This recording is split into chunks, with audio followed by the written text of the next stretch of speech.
Salamin.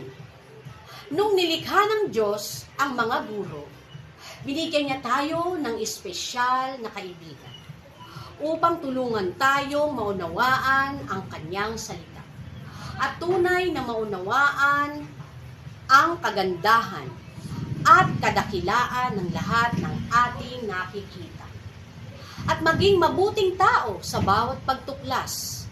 Nung nilikha ng Diyos ang mga guro, binigyan niya tayo ng espesyal na gabay upang ipakita sa amin ang mga paraan kung paano umunlad para makapagpasya tayong lahat kung paano mamuhay at kung paano gawin ang tama sa halip na mali.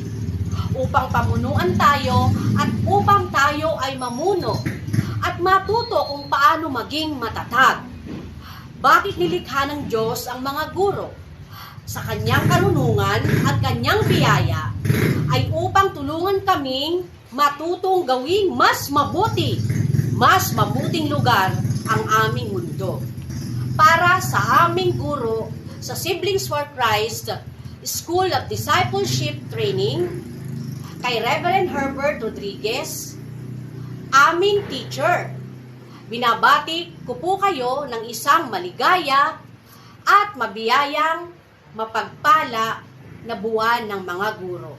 Sa inyo namin nakita ang salamin ng sangkatauhan upang kami ay gabayan sa aming pag-aaral.